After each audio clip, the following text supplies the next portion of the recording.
Hey everybody, welcome back to the Unstoppable Weekly Pop Crypto Recap. We're your hosts, Diana Chen and Zayi Reyes. Today is Friday, June 11th, and we'll be highlighting some of our favorite pieces from the intersection of crypto and pop culture. And now onto our news for the week. Last week, we reported that Sotheby's Auction House launched its first NFT sales, featuring work from 27 artists from all over the world.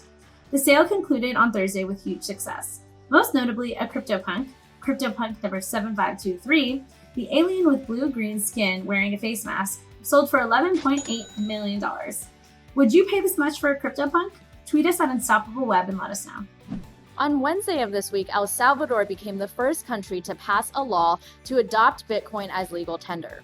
This means that El Salvador businesses can now list their prices in Bitcoin, residents can now use Bitcoin to do things like pay their taxes, and exchanges in Bitcoin will no longer be subject to capital gains tax. And as if all of this wasn't enough, just hours after the law passed, El Salvador president instructed a state-owned geothermal electric company to use geothermal energy from the country's volcanoes for mining Bitcoin.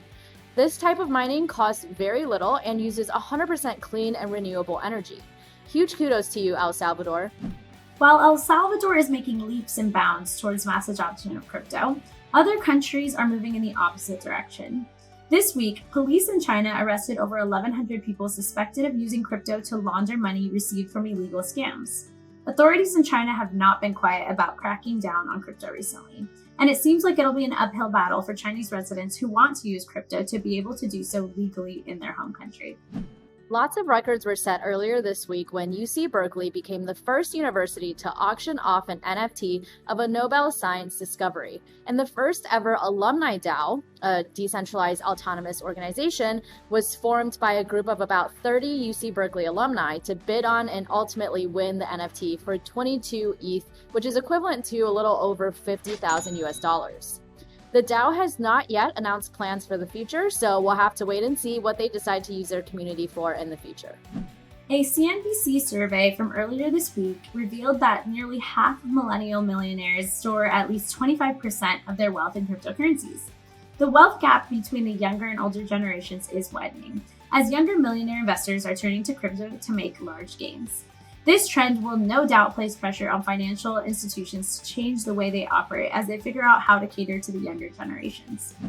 And finally, the iconic Doge meme, which was the basis for the cryptocurrency Dogecoin, was minted and put up on auction as an NFT on Zora earlier this week. Bidding is still open at the time of this recording and is already at 20 ETH, which is around 48,000 US dollars, so there's definitely potential for this to sell at a very high price. Our Woman of the Week is Elizabeth Rosiello. She is the CEO and founder of AZA, an established provider of currency trading solutions that accelerate global access to frontier markets across Africa and Europe through innovative infrastructure. Before founding AZA, she was a rating analyst for microfinance institutions across sub-Saharan Africa. She consulted the Grameen Foundation, Gates Foundation, and the Acumen Fund, and she worked with regulators on legislation for financial innovations. She co-chairs the World Economic Forum's Council on Blockchain and holds an MA in International Business and Finance from Columbia University. What an all-star! And our NFT Artist of the Week is David Sun from Proof of Beauty. Proof of Beauty Studios is a generative art project that takes transaction hashes on the blockchain and turns them into beautiful art pieces. With the low gas fees this week, I finally had a chance to mint my first Proof of Beauty piece, which you can see on the screen in front of me. This piece was created from my transaction hash for my first transaction using my MetaMask wallet.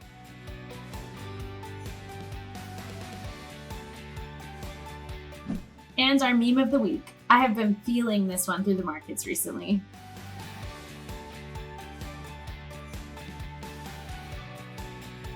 Tweet us your thoughts at UnstoppableWeb and let us know if there's a topic you'd like us to cover. See you next week. Thanks.